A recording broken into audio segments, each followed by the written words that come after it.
क्यों ना मिलकर साथ में इन पंक्तियों को पढ़ेंगे, वर्ष नंबर 7 से वर्ष नंबर 13 तक, वर्ष 7 से 13।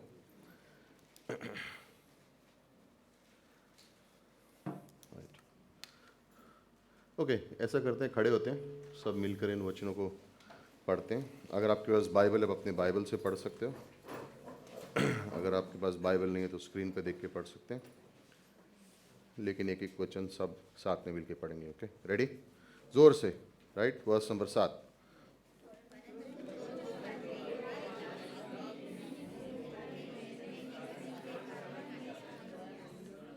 परंतु जो जो बातें मेरे लाभ की थी, उन्हीं को मैंने मसीह के कारण क्या समझा है? हानि समझा है। Okay, next verse.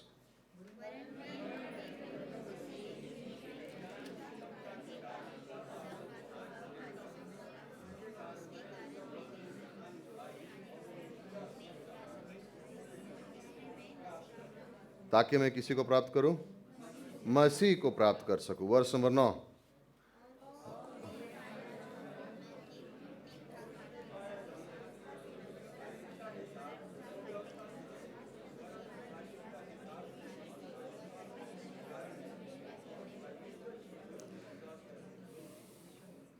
सो जिनको नहीं आ रहा इधर भी देख के पढ़ सकते हैं स्क्रीन पे, है ना? Verse number 10। और मैं उसको उसके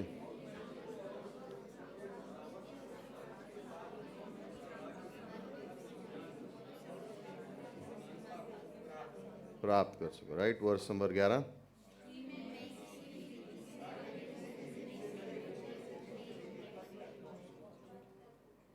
फिर से पढ़ेंगे 11 को, कि मैं किसी भी रीति से मरे हुए में से। Verse number 12। ये मतलब नहीं कि मैं पा चुका हूं।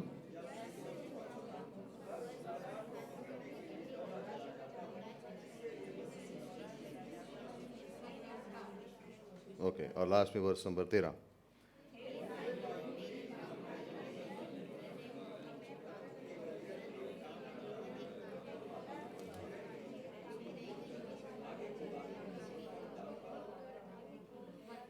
ओके, अब वर्स नंबर 7 को फिर से पढ़ेंगे, 7वीं पंक्ति।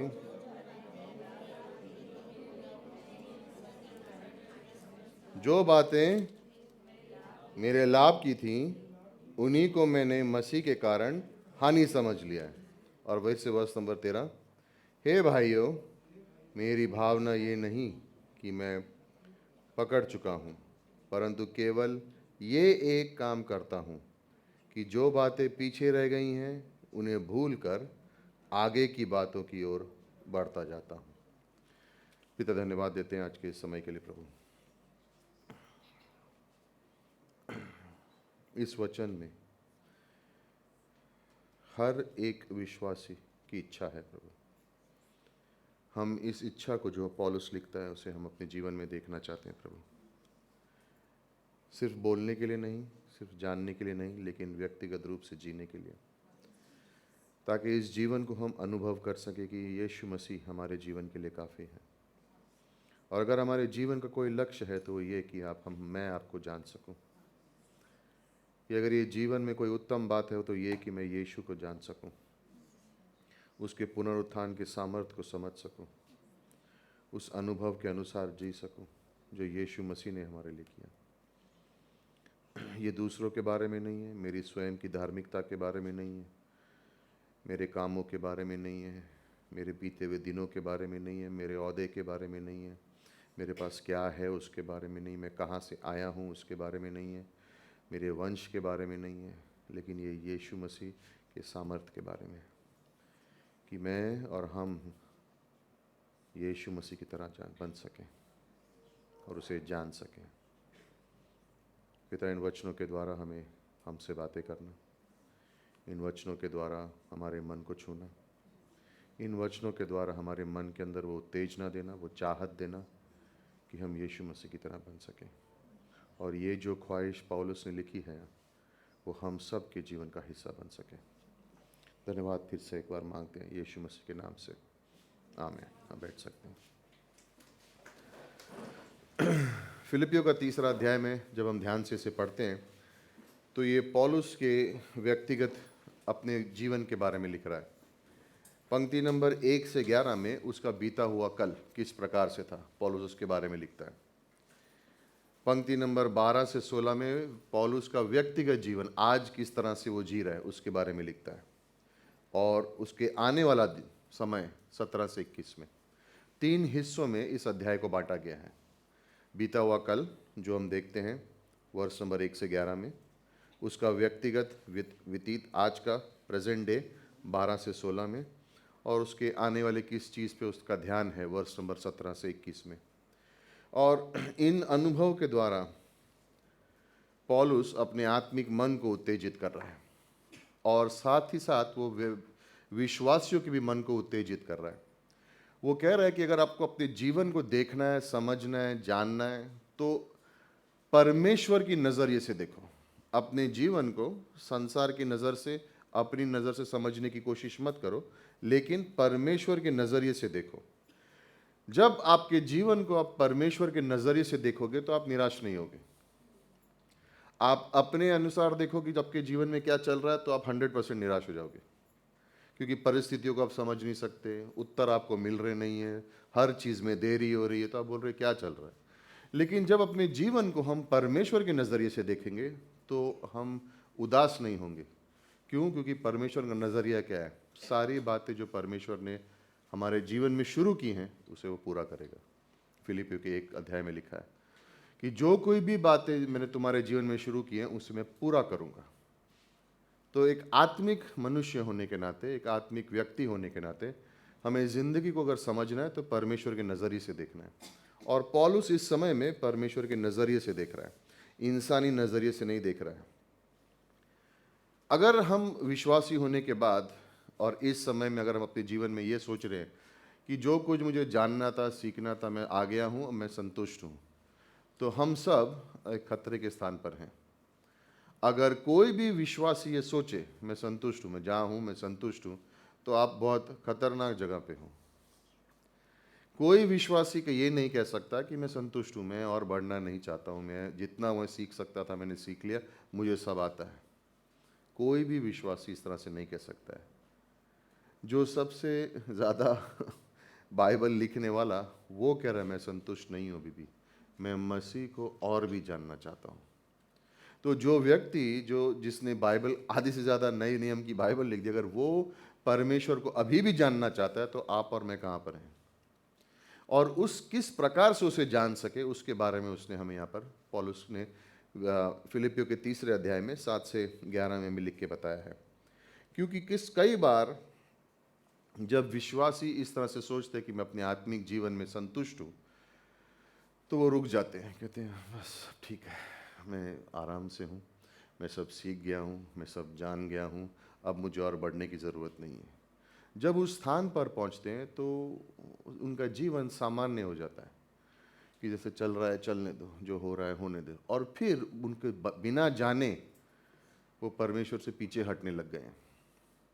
शैतान ऐसे विश्वासियों के लिए इंतज़ार करता है जो बढ़ना चाहते नहीं और जिनको लगता है कि हम सब ठीक हैं, हमारा आत्मिक जीवन ठीक चल रहा है, काम ठीक चल रहा है, तो ज़्यादा कुछ करने की ज़रूरत नहीं है। और वो बहुत जल्दी पाप में या जैसे कहते हैं बैकस्लाइडिंग, पीछे मुड़ना परमेश्वर से उनके लिए बहुत आसान हो जाता है। और शैतान इंतज़ार करता है ऐसे लोगों के लिए जो सोचते हैं हम संतुष्ट हैं, हम काफ़ी हो गए, बस और नहीं चाहिए, और ज़रूरत नहीं है। पौलुस यहाँ पे कह रहा है कि ये सामान्य मसीह जीवन नहीं है। ऐसा हो सकता है कि एक कोई स्त्री है जो जिसके अंदर कोई बुराई नहीं है, नैतिक रूप से बहुत सही है, अच्छी पत्नी है, बच्चों की देखभाल करती है, घर को साफ सुथरा रखती है, जीवन में कोई खास पाप नहीं है, अच्छी सहेली है, अपनी सहेलियों के लिए अच्छी पड़ोसी है,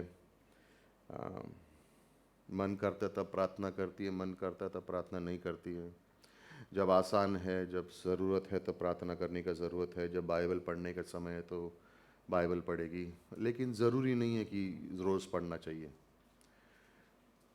एक पुरुष हो सकता है जो कहता है मैं मेहनती हूँ, मैं काम कर रहा हूँ, मैं जो मेरे परिवार को जिस जिस चीज़ों की ज़रूरत है उनको मैं पूरा कर रहा हूँ। अम, पाप मैं करता नहीं ज़्यादा, कभी कभी हो जाता है। व्यस्त व्यस्त रहता हूँ इसलिए कई बार कलीसिया नहीं जा सकता हूँ, तो चलेगा, होता है, ये जीवन है, ये जीवन है। कई बार युवक हैं और युवक कलीसिया में आ रहे हैं और कह रहे हैं कि क्या है यहाँ पे, दूसरों के जीवन को देखते हैं, बड़ा होकर ऐसा थोड़ी बनना है मेरे को। जो चर्च में लोगों को देख के बोलते हैं ये इनके जैसा नहीं बनना है मुझे, मैं जैसा हूँ मैं वैसा ठीक हूँ, इसलिए मैं बाहर रहूँगा, जब प्रॉब्लम आएगी तो मैं कलीसिया में रहूँगा दिन रात, जब प्रॉब्लम जाएगी तो मैं जब जैसे मेरी मर्जी है मैं उसको जीऊँगा, क्योंकि ये नॉर्मल लाइफ है, इसी तरह से हम लोग जीते हैं। और भी कोई सदस्य हो सकते हैं। कई बार विश्वासी इस तरह से सोचते हैं कि मैं परमेश्वर से प्यार करता हूँ, मैं कलीसिया में रहता हूँ, मैं सुसमाचार बांटने जाता हूँ, लेकिन मेरे जीवन में कोई भी एरिया में जीत नहीं है, हमेशा हारा हुआ, हमेशा तकलीफ़ों के बारे में सोचता हुआ। और शायद यही मसीह जीवन है। प्रॉब्लम्स आती रहती हैं, हम लोग उसके बारे में सोचते रहते हैं, चलो पिकनिक हुआ तो चले जाएंगे, लेकिन जीत नहीं मिल रही है कहीं पे। जैसा चल रहा है वैसे चल रहा है, और जब ज़रूरत होगी तब देखा जाएगा, और जब वो मैसेज सुनते हैं और जब उनको दिल में छूता है तो कहते हैं ये मेरे लिए नहीं, ये इसके लिए था, ये उसके लिए था, ये उनके लिए था, मैं सही हूँ। विश्वासियों में, कलीसियाओं में आजकल इस प्रकार से सोचना सामान्य हो गया है कि जब ज़रूरत पड़ेगी तब जाएंगे, जब मजबूरी होगी तब खोजेंगे, पाप से दूर रहेंगे, जितना अच्छा जीवन जी सके जिएंगे, लोगों की नज़रों में अच्छे बने रहेंगे, कलीसिया में देखेंगे जैसा है वैसे चल रहा है जाएंगे, अपना जो दशांश देना है देंगे, हाथ जोड़ेंगे, 2 गीत गाएंगे, वचनों को सुनेंगे और सोचेंगे दूसरे के लिए और वापस आ जाएंगे। यही हमारा जीवन है। और अगर आप में से या मुझ में से मैं या कोई भी समझे कि ये सामान्य मसीह जीवन है, तो ये सामान्य मसीह जीवन नहीं है। कभी कभी चर्च आना सामान्य मसीह जीवन नहीं है, कभी कभी बाइबल पढ़ना सामान्य मसीह जीवन नहीं है। हारा हुआ ज़िंदगी जीना, ये सोचना कि मेरे जीवन में कुछ हो रहा नहीं है, परिस्थितियों को देखो, ये सामान्य नहीं है। अगर सामान्य मसीह जीवन देखना है किसका है तो पौलुस को देखो। पौलुस सामान्य मसीह जीवन जी रहा है, उसको बोलते हैं नॉर्मल क्रिश्चियन लाइफ। कभी सोचा आपने, कभी पौलुस को देखा है बोलते हुए क्या है यार, कुछ हो रहा नहीं है, कितना भी कोशिश कर रहा हूँ कुछ सही जा रहा नहीं है, सब लोग मेरे खिलाफ हो गए, इतना मेहनत करता हूँ कोई मेरे से बात भी नहीं करता ठीक से, किसी को मेरी चिंता नहीं है, मैं ये पाप को रोक नहीं सकता हूँ, मैं कितना कमज़ोर हो गया हूँ, मुझे कोई आज़ादी नहीं है, मैं तो बंदवाई में फंस गया हूँ, कोई मेरी चिंता करता नहीं है, कोई मुझे जानता नहीं है, कोई मुझे समझ नहीं करता, किसी को मेरी पड़ी नहीं है। कभी सुना है पौलुस को बोलते हुए? क्या सुना है पौलुस के जीवन में क्या उसके संग घटी? दूसरे कोरिन्थियों 11 में मारा गया, पीटा गया, समुद्र में रह गया, खाना नहीं मिला, लेकिन क्या उसको कभी रोते हुए सुना है? क्यों? क्योंकि उसने यीशु मसीह के सामर्थ्य के अनुसार एक विश्वासी को किस तरह से जीना चाहिए समझ गया था। वो सामान्य मसीह जीवन है। अगर सामान्य मसीह जीवन वो है कि मैं रोऊं, कुड़कुड़ाऊं, कमज़ोर हूं, इसके बारे में बात करता रहूं, तो फिर संसार में और हमारे में फ़र्क क्या है? सिर्फ ये कि मैंने मसीह पर विश्वास किया और मैं स्वर्ग जाने वाला हूं? क्या मसीह का सामर्थ्य वहीं तक सीमित है? क्या मसीह सिर्फ उसी लिए आया था कि एक बार उद्धार कर ले फिर जियो संसार की तरह? नहीं, पौलुस यहाँ पे कहेगा कि इस तरह से नहीं है। उसकी सोच विचार बिल्कुल अलग हो गई है यहाँ पे। और वर्ष नंबर 7 में वो शुरुआत करता है कहने के लिए, परंतु जो जो बातें मेरे लिए लाभ की थी उन्हीं को मैंने मसीह के कारण हानि समझ लिया है। ये वर्ड हानि यानी लॉस, प्रॉफिट लॉस मालूम है? प्रॉफिट क्या होता है? क्या माल बढ़ गया क्या बोला? नहीं, क्या प्रॉफिट क्या होता है? मुनाफा क्या है? अगर आपने 10 रुपये निवेश किए तो भाई प्रिंस किधर है? हाँ प्रिंस, ये तो गारंटी दे रहा है 100% आएगा रिटर्न, 100 गुना, तो प्रिंस के पास दे दो। परमेश्वर को तो पता नहीं परमेश्वर 100 गुना देगा कि नहीं, बट एनीवे, मुनाफा क्या है? मैंने 10 रुपये निवेश किए, 12 रुपये वापस मिले तो 2 रुपये मेरा मुनाफा हुआ, करेक्ट। अगर मैंने 10 रुपये निवेश किया और मेरे को 8 रुपये आए तो मेरा 2 रुपया नुकसान हुआ, करेक्ट, हाँ या ना। पौलुस कह रहा है जो बातें मेरे लिए लाभ की थी उन बातों को मैं हानि समझता हूं। तो कि लाभ की क्या बातें थी पौलुस के लिए? वर्ष नंबर 5 में लिखा है, 8वें दिन मेरा खतना हुआ। यानी अगर तुमको देखना है कि मैं कितना सही आदमी हूं, 8वें दिन मेरा खतना हुआ। यानी मैं यहूदी हूं, तुम नीच की जाति के हो, मैं ऊंची जाति का हूं। ये मेरा लाभ है। उन दिनों में यहूदियों में घमंड था, ये मेरा लाभ है। मैं 8वें दिन मेरा खतना हुआ है। दूसरी चीज, इज़राइल के वंश का हूं, तुम अन्य जाति हो, मैं इज़राइल के वंश का हूं। 2 चीजें। तीसरी चीज, बेंजामिन के गोत्र का हूं। सौल राजा कहां से आया था? बेंजामिन के गोत्र से आया था, मैं भी इसमें से आता हूं। तीसरी चीज, इब्रानियों का इब्रानी हूं,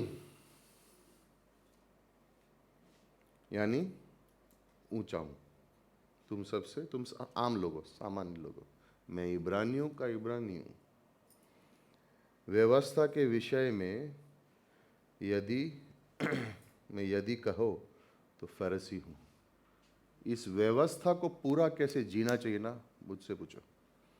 मैं हर चीज को जी सक के दिखा सकता हूं, ये मुनाफा है उसके लिए।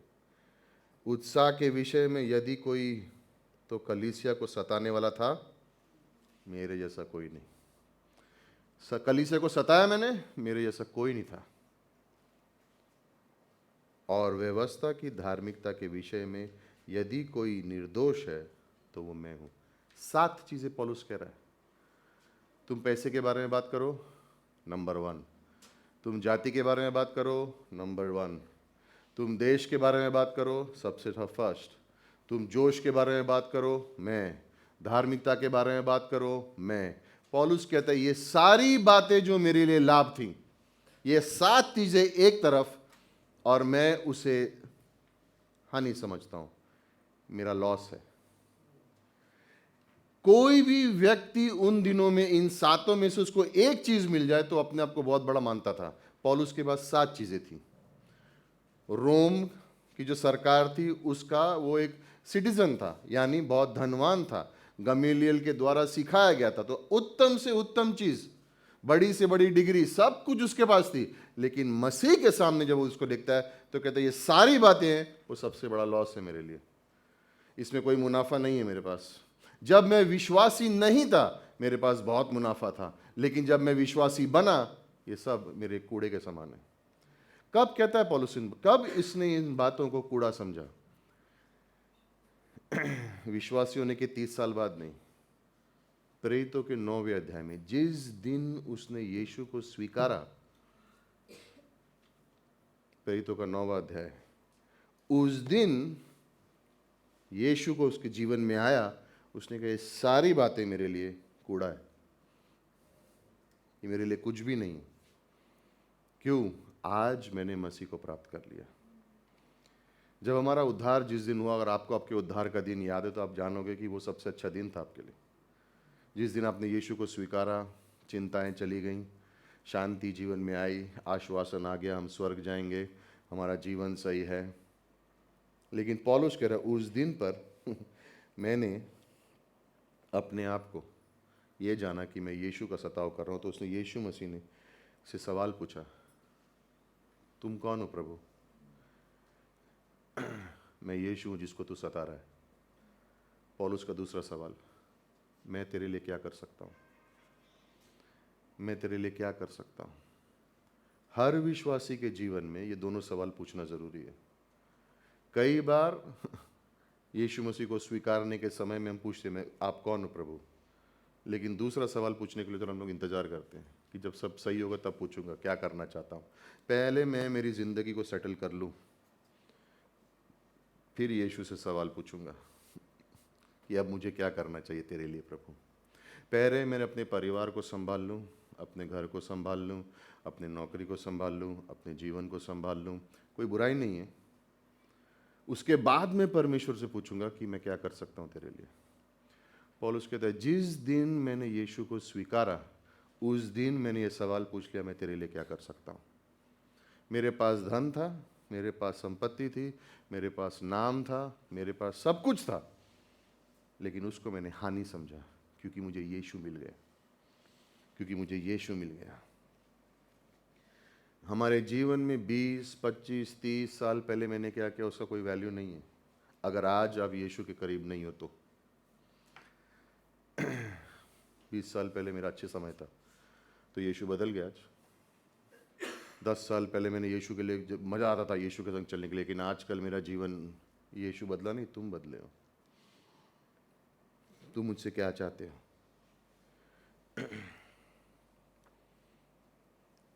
यीशु यहाँ पे कह रहा है, परमेश्वर से पौलुस कह रहा है, जो बातें मेरे लिए लाभ की थी उन्हीं को मसीह के कारण हानि समझ लिया है, वरन मैं अपने प्रभु मसीह यीशु की पहचान की उत्तमता के कारण सब बातों को हानि समझता हूँ, ताकि मैं यीशु को जान सकूं। उसके सामने उससे बड़ी कोई चीज़ नहीं है। कोई भी चीज़ जो मेरे जीवन में पहले थी, अगर मैं यीशु को जानने से अधिक ज़रूरी नहीं है वो। और अगर कोई भी चीज़ मेरे सामने रख दीजिए और कहे ये तुम्हारे लिए और इस तरफ पे तुमको यीशु को जानने मिलेगा, तो क्या चुनोगे? पौलुस कहते हैं मैं चुनूंगा कि मैं यीशु को जान सकूं। पौलुस, अगर तेरे सारे कर्ज मिटा दिए जाए, तेरे को सब कुछ आराम मिल जाए, तुझे अच्छा घर मिल जाए, सारी संपत्ति मिल जाए एक तरफ, और यीशु को जान सके दूसरी तरफ, किसको चुनेगा? किसको चुनेगा? पौलुस कहता है मैं सोचूंगा भी नहीं, मैं यीशु को चुनूंगा। इस कलीसिया की शुरुआत हुई थी 2005 में। ऐसा कलीसिया वर्ष 2000 में ये कलीसिया की शुरुआत एक बाइबल स्टडी से हुई थी, और बाइबल स्टडी वकोला में 4-5 साल चली। 2005 में ये कलीसिया की शुरुआत हुई। इस कलीसिया के जो पहले पासवान थे उनका नाम पास्टर सुहास था, और वो मेडिकल स्टूडेंट थे। जब वो पढ़ाई कर रहे थे और मेडिकल की स्टूडेंट की पढ़ाई कर रहे थे, तो परमेश्वर की जीवन में उनकी बुलावट थी। तो परमेश्वर वो कह रहा था बाइबल कॉलेज जाओ। डॉक्टर बनने से 6 महीना दूर थे। कितने महीना दूर? तो परमेश्वर की बुलावट आई, इसको छोड़ मेरे पीछे चल। तो उसने कहा मैं चलूँगा। लेकिन माता पिता ने कहा पागल हो गए, पागल हो गए, 6 महीना दूर है तू डॉक्टर बनने से, 6 महीना कर ले, उसके बाद चला जाना बाइबल कॉलेज। और वो कह रहे नहीं, लेकिन परमेश्वर मुझे आज उसके पीछे चलने को कह रहा है। हाँ कोई बात नहीं, लेकिन 6 महीने इंतज़ार कर। भाई बहनों ने कहा इंतज़ार कर, क्या जल्दी है, 6 महीना है ना, 4 साल कर लिया, अभी आधा घर 6 महीना बाकी ख़त्म कर। नहीं, लेकिन आज बुला रहा है बाइबल कॉलेज करने के लिए। उस व्यक्ति ने मेडिकल की पढ़ाई छोड़कर अगले दिन बाइबल कॉलेज की शुरुआत कर ली। अब आपके मन में चल रहा होगा क्या आदमी है। उसने अपने घर में और हम लोग को कहा कि मेरी सारी मेडिकल की किताबें मैंने ऐसे रखी, और उसकी एक लाइन बनाई घर में, और मैंने अपनी बाइबल को ये साइड में रखा, और मैं घर में गया और इन किताबों को लात मारी, बाइबल उठाई और सर पे रखी।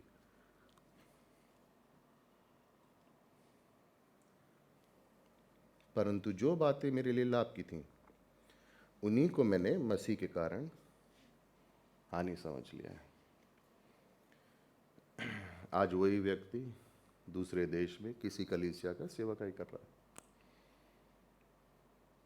उस जैसे व्यक्तियों की नींव के ऊपर इस कलीसिया की स्थापना हुई है, जिन्होंने संसार को लात मार के इसको अपने सर पे रख लिया। ये मेरे जीवन की रखवाली करेगा, ये मेरे जीवन को आगे बढ़ेगा। संसार क्या दे सकता है जो परमेश्वर नहीं दे सकता है? पौलुस कह रहा है यही मेरी सोच है। अपने प्रभु यीशु मसीह की पहचान की उत्तमता के कारण सब बातों को मैं हानि समझता हूँ।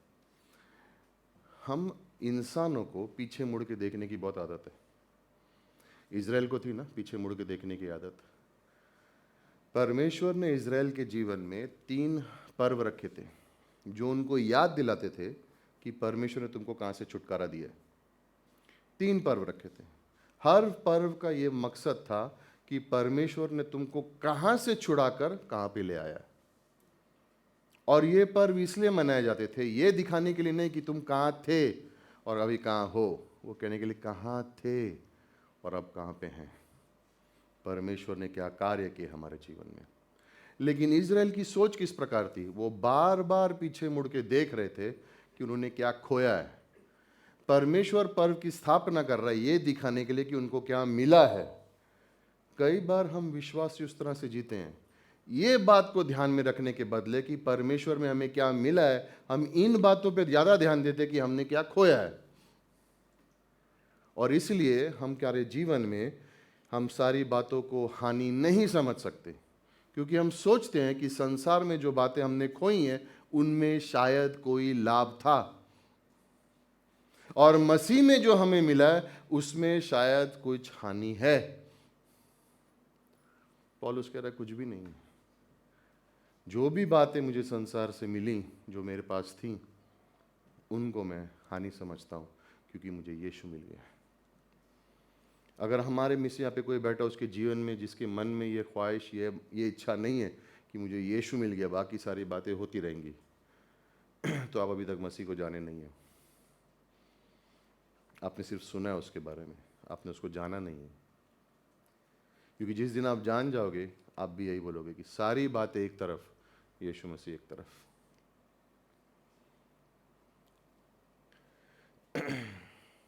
एफेसस की कलीसिया, यीशु मसीह उनसे कह रहा है प्रकाशित वाक्य 2 में, तुम्हारे काम बहुत अच्छे हैं, तुमने मेहनत बहुत की है, झूठे शिक्षकों को रोका है, लेकिन मुझे तुम्हारे खिलाफ एक चीज़ है, तुमने अपने सबसे उत्तम प्रेम को छोड़ दिया है।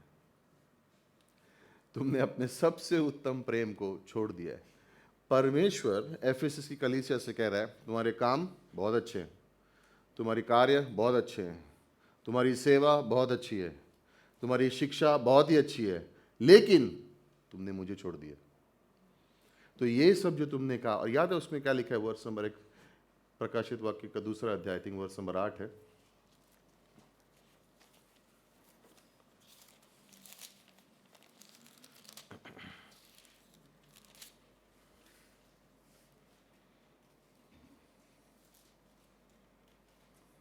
वर्ष नंबर 5, प्रकाशित वाक्य 2 वर्ष नंबर 5। इसलिए स्मरण कर कि तू कहाँ से गिरा है और मन फिरा और पहले के समान काम कर। यदि तू मन न फिराएगा तो मैं तेरे पास आकर तेरी दीवट को उसके स्थान से हटा दूंगा। किसको कह रहा है परमेश्वर? ये एफेससी कलीसिया को। एफेससी कलीसिया के पासवान कौन थे? पौलुस, तीमुथियुस, अपोलोस, यूहन्ना। लेओदिसिया की कलीसिया को परमेश्वर ने कहा मैं तेरा दीवट हटा दूंगा। एफएससी कलीसिया को परमेश्वर कह रहा मैं तेरा दीवट हटा दूंगा अगर तू मन नहीं फिराएगा तो। हम पीछे मुड़ के देखने वालों में से नहीं है। जो बातें हमने परमेश्वर के लिए छोड़ दी उनको हमने छोड़ दी, उनके पीछे हमको वापस मुड़ के देखना नहीं कि क्या हो सकता था, अगर मैंने ये नहीं छोड़ा होता तो मेरा क्या होता था। कुछ नहीं होता था, जहां हो परमेश्वर की इच्छा के अनुसार हो। हमको पीछे स्मरण करने की, पुरानी बातों को स्मरण करने के लिए परमेश्वर इसलिए कहता है ताकि हम सीख सके कि हम कहाँ थे और अब हम यीशु मसीह में कहाँ पर हैं। इसलिए नहीं कि हमने क्या खोया, लेकिन हमने क्या पाया। लेकिन इज़राइल के लोग बार बार ये सोच रहे हमने क्या खोया। काश वो लहसुन मिलता, काश वो मछली मिलती। लहसुन और मछली लाल समुद्र को पार कर सकते हैं? लहसुन और मछली क्या पत्थर में से पानी पिला सकते हैं? लहसुन और मछली क्या स्वर्ग से मन्ना को 40 साल तक गिरा सकते हैं? लहसुन और मछली तुम्हारे 40 वर्ष तक तुम्हारे कपड़े नहीं फटेंगे, चप्पलें खराब नहीं होंगी और तुम परमेश्वर की उपस्थिति में हर रोज़ रहेगा कर सकते हैं? नहीं। परमेश्वर का कार्य था कि उसको स्मरण दिलाए कि उनको मसीह में क्या है। और उसी प्रकार से हम विश्वासी भी हैं। हमें ये याद नहीं रखना हमने क्या खोया है, हमें ये याद रखना कि मसीह में हमने क्या पाया है। और जब हम उन चीज़ों पर ध्यान देंगे तो पुरानी बातें अपने आप अंधकार में चली जाएंगी। हमको उस पर ध्यान देने की ज़रूरत नहीं है। हमें ध्यान उन चीज़ों पे देना है कि मसीह में मुझे क्या मिला, मसीह में मैं कौन हूँ, यू नो। एक पिता अपने बेटे की कबर्ड को साफ कर रहा था और उसमें उसने एक बॉक्स को देखा, और उस बॉक्स में वो बेटा जब छोटा था तो उसने बहुत सारे ट्रॉफी मेडल वेडल जीते थे, और वो उसमें अभी धूल लगी हुई थी उसको। तो पिता ने बेटे से पूछा, क्या करना है इसका? मतलब फेंक दो, क्या काम किया, अभी तो मैं बड़ा हो गया, इसकी तो ज़रूरत नहीं है मुझे। तो उसने, लेकिन इसको कमाने के लिए तूने मेहनत की, एक्सरसाइज की, भागा, पसीना बहाया, इतना ट्रेनिंग की, और उसके बाद तू कंपटीशन जीता, और कंपटीशन जीतने के बाद तेरे को ये प्राइज़ मिला, और ये प्राइज़, तो कहता लेकिन अब मैं इसका क्या करूं, इससे कोई वैल्यू नहीं है, ये फेंक दो, किसी को दे दो। एक दिन जब हम परमेश्वर के सामने खड़े रहेंगे तो मैंने क्या जीता, मैंने क्या पाया, उसका कोई मूल्य नहीं है। क्या मैं उसको जान सका? क्या उसकी बुलावट को मैंने हाँ कही? क्या उसकी योजना जो मेरे जीवन के लिए थी, क्या उसको मैंने पूरा किया? उन बातों पर ध्यान दिया जाएगा। मैंने क्या किया उस पर ध्यान नहीं दिया जाएगा। उसने जिस चीज़ के लिए मुझे बुलाया, क्या उसको मैं पूरा कर सका, उस पर ध्यान दिया जाएगा। वरन मैं अपने प्रभु यीशु मसीह की पहचान की उत्तमता के कारण सब बातों को हानि समझता हूँ, जिसके कारण मैंने सब वस्तुओं को हानि उठाई और उन्हें कूड़ा समझता हूँ, जिससे मैं मसीह को प्राप्त करूँ। क्रिकेट कितने लोगों को पसंद है? मालूम है IPL फाइनल है, हम लोग देखने वाले नहीं हैं और देख सकते हैं जिनको रुकना है। लेकिन ऑस्ट्रेलिया की क्रिकेट टीम है, उसके कैप के ऊपर, जैकेट के ऊपर एक पंछी और एक जानवर की तस्वीर बनाई गई है। जो पंछी है उसका नाम है ईमू, है ना, और जो जानवर है वो कैंगरू है। कैंगरू मालूम है? कंगारू क्या होता है मालूम है? मालूम है क्यों है ऑस्ट्रेलिया की जर्सी के ऊपर वो दोनों के अंदर एक बात कॉमन है, वो लोग पीछे नहीं जा सकते। अगर पीछे जाने की कोशिश करेंगे तो गिर जाते हैं। कंगारू अपनी पूंछ की वजह से पीछे नहीं जा सकते, और ईमू जो पंछी है उसके 3 पैर से उंगलियां, अगर वो पीछे कदम भी रखेगा तो उल्टा गिर जाएगा। तो ऑस्ट्रेलिया के लोग ये दो की तस्वीर अपने पर रखते हैं, कहते हैं हमारी जीवन शैली वैसी है, हमको सिर्फ आगे बढ़ना है, हमने पीछे मुड़ना देखा ही नहीं है। विश्वासियों को भी ऐसे होना चाहिए। पौलुस कह रहा है हम विश्वासी भी उस प्रकार से, पीछे मुड़ना हमने सीखा नहीं है। हमको करना क्या है? जो बातें, वस्तुएं हानि उठाई हैं, मैं उन्हें कूड़ा समझता हूँ, जिसमें मैं मसीह को प्राप्त कर सकूँ, जिससे मैं मसीह को प्राप्त कर सकूँ। ना सोचिए ना, वो कह रहा है मैं इब्रानियों का इब्रानी हूँ, मैं गमेलियल की तरह पढ़ा हुआ हूँ, मेरा ये परिवार है, मेरा ये वंश है, उसको कूड़ा बोल रहे हो। अभी अगर हम लोग और मैं और आप अगर किसी चीज़ को कूड़ा बोलेंगे तो क्या बोलेंगे? अगर किसी को बार बार गुस्सा आता है, या कोई गाली गलौज करता है, या कोई उल्टी सीधी बातें करेगा, या किसी के जीवन में बुरी बात है, तो उसको बोलेंगे क्या गंदगी है। पौलुस उन बुरी बातों को गंदगी नहीं कह रहा है, वो कह रहा है अच्छी बातों को गंदगी कह रहा है। जो बातें मैंने सोची थी मेरी लाभ के लिए है, वो एक्चुअली मैंने उसको हानि समझता हूँ, उनको कूड़ा समझता हूँ। मुझे उसकी ज़रूरत नहीं है। क्यों? ताकि मुझे परमेश्वर मिल सके, ताकि मुझे परमेश्वर मिल सके,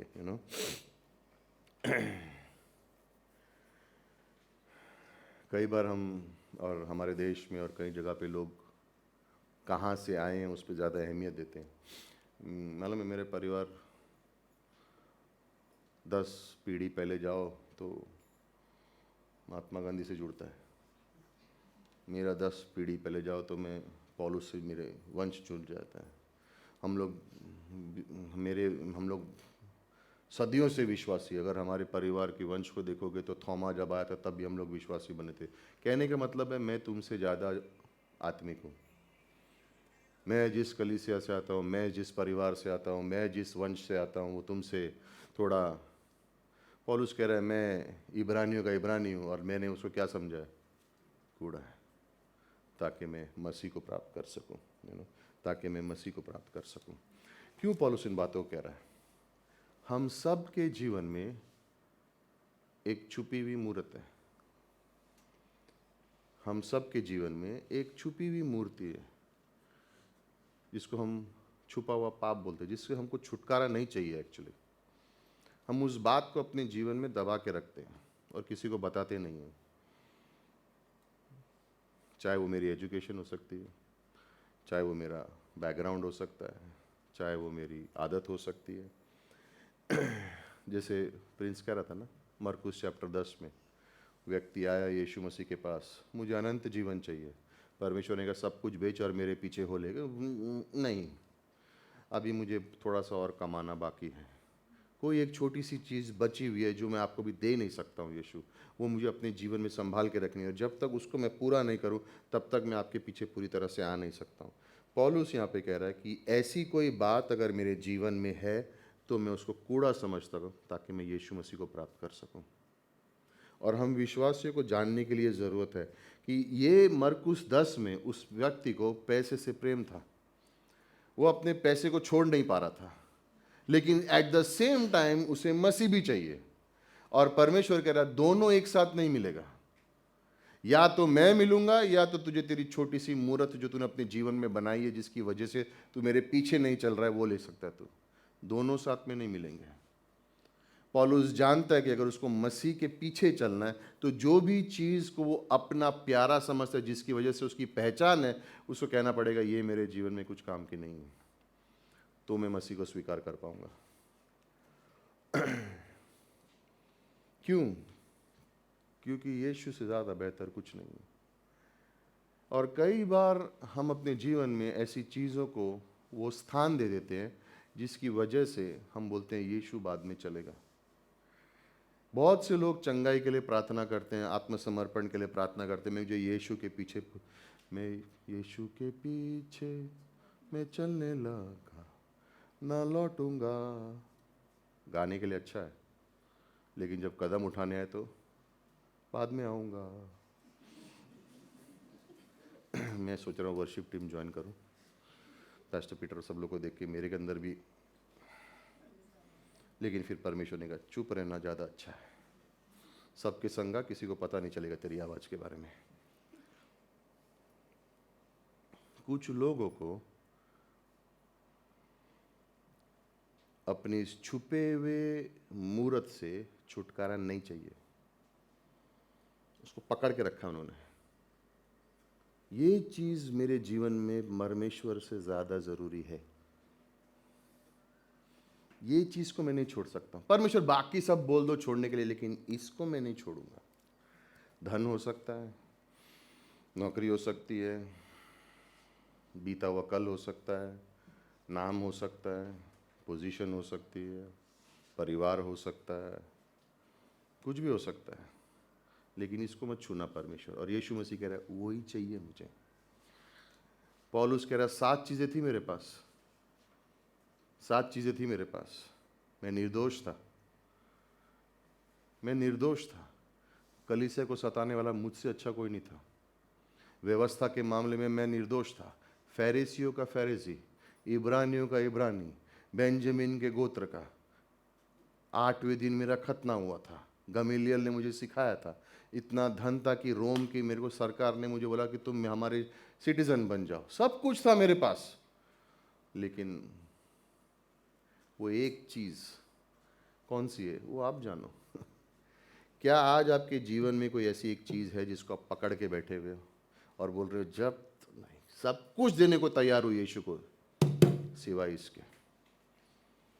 और परमेश्वर कहता है वही चाहिए मुझे, और कुछ भी मांग ले परमेश्वर, ये मत मांगना। परमेश्वर कहता है और कुछ नहीं चाहिए, वही चाहिए। बट इसको मैं कैसे दूं? तकलीफ होगी मुझे, हाँ, लेकिन मेरा अनुग्रह तेरे लिए काफ़ी है। अनुग्रह समझता हूं मैं, लेकिन कैसे दूं? दिल से। जब तक उस एक चीज को आप यीशु को नहीं दोगे, तब तक आप उसको पूरी तरह से जान नहीं पाओगे। कई लोगों के लिए वो एक चीज उनकी सेवकाई है, वो उनकी पहचान बन चुकी है। मेरी सेवकाई मेरी पहचान बन चुकी है, और उसको हम छोड़ने को तैयार नहीं, ताकि मैं यीशु को जान सकूं।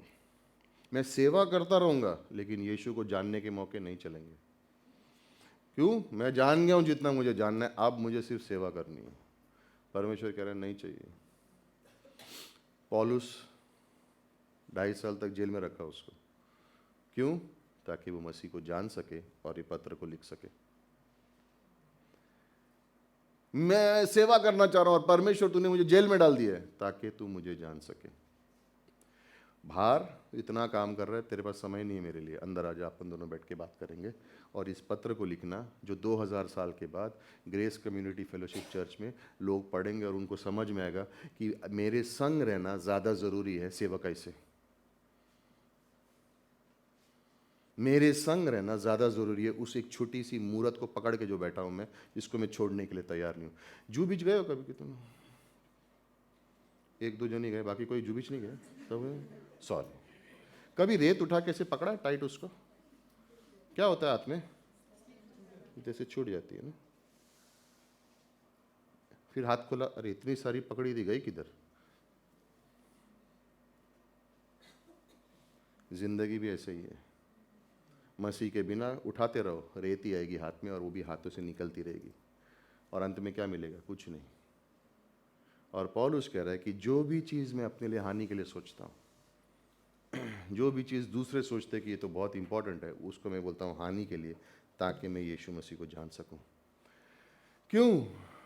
क्योंकि वो एक भाई है, वो एक दोस्त है जो भाई से भी नज़दीक है।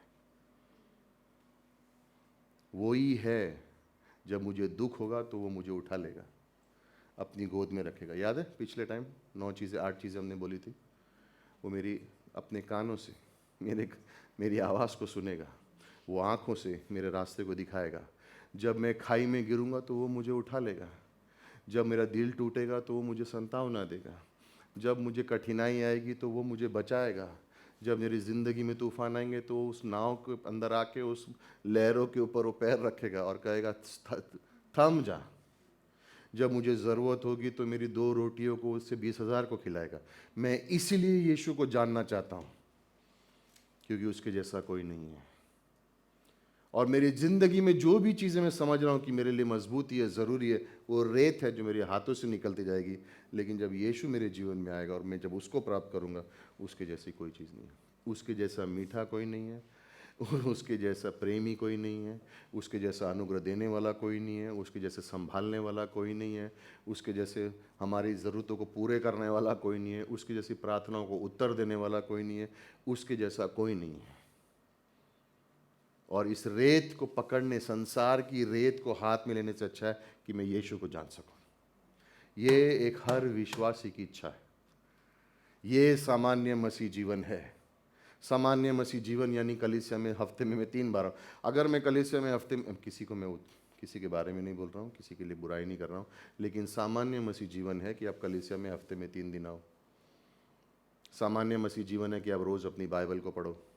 सामान्य मसीह जीवन है कि आप रोज़ प्रार्थना करो, मनन करो, सुसमाचार रोज़ बांटो। ये सामान्य मसीह जीवन है, ये हफ्ते में 1 बार करने वाली बातें नहीं है।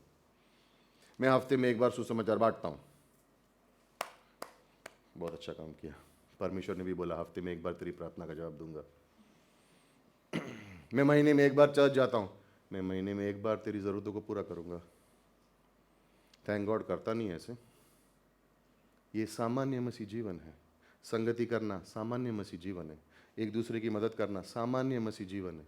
वचनों से एक दूसरे को प्रोत्साहित करना सामान्य मसीह जीवन है।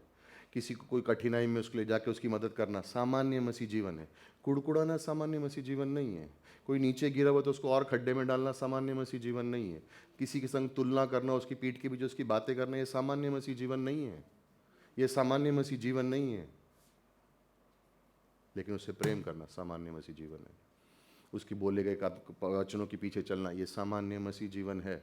यीशु मसीह के पीछे रोज़ चलना और एक गवाह बन के जीना, ये सामान्य मसीह जीवन है। ये कभी कभी का जीवन नहीं है, ये रोज़मर्रा का विश्वासी का जीवन है। सामान्य मसीह जीवन वो है जो पौलुस जीता था, जहाँ पर मेरे अनुसार नहीं चले, परमेश्वर के अनुसार नहीं चले। वर्ष नंबर 9, और उसमें पाया जाऊं ना कि अपनी उस धार्मिकता के साथ जो व्यवस्था से है, वरन उस धार्मिकता के साथ जो मसीह पर विश्वास करने के कारण है और परमेश्वर की ओर से विश्वास करने पर मिलती है। जिस दिन कोई भी व्यक्ति यीशु मसीह के ऊपर विश्वास करता है, उसी दिन वो क्या ठहराया जाता है? धर्मी। अभी आपको धर्मीपन का एहसास नहीं होगा, ऐसा लग रहा नहीं कि मैं धर्मी हूं, लेकिन मसीह की नज़रों में आप क्या हो? ये धार्मिकता किसकी मिली? यीशु मसीह की। पौलुस कह रहा है दो तरह की धार्मिकता है, एक मेरी अपनी धार्मिकता है, एक विश्वास करने पे मिलती है। एक मेरी धार्मिकता है। याद है जब यीशु मसीह धरती पर आए तो यहूदियों के पास गए, बोला मैं ही मार्ग सत्य और जीवन। उन्होंने बोला नहीं नहीं नहीं नहीं, ऐसा नहीं हो सकता है, ये धार्मिकता कमानी पड़ेगी। उपवास रखते हो क्या? नहीं। फिर क्या फायदा तुम्हारे, कैसे हो सकते हो धर्मी? परमेश्वर की सारी वाचा रखते हो? नहीं। फिर कैसे धर्मी ठहर सकते हो? ये सारे नियम को फॉलो करते हो? नहीं। तो फिर कैसे धर्मी ठहरे? हमें सब कुछ करना है, हम पर निर्भर है। पौलुस कहता है मेरी धार्मिकता के अनुसार नहीं, तेरी धार्मिकता के अनुसार। दो प्रकार की धार्मिकता है, और पौलुस उसके बारे में यहाँ पे बात कर रहा है और कह रहा है अपनी धार्मिकता को इस्तेमाल करके अगर मैं परमेश्वर के सामने खड़ा हुआ और मैंने कहा मैंने सब कुछ किया है, यीशु मसीह कहेगा नरक के दरवाजे तेरे लिए। लेकिन अगर मैंने यीशु मसीह पर भरोसा किया है और उसकी धार्मिकता मेरे अंदर आई है और उसके बाद मैंने जीवन में कुछ नहीं किया, तो जब मैं स्वर्ग के दरवाजे पे खड़ा रहूंगा, परमेश्वर क्या कहेगा? आओ कि मत आओ, क्योंकि उसकी धार्मिकता मेरे अंदर डाली गई है, इसलिए मैं धर्मी ठहरा। कई सारे लोग विश्वासी होने के नाते भी कर्मों पे ज़्यादा विश्वास करते हैं।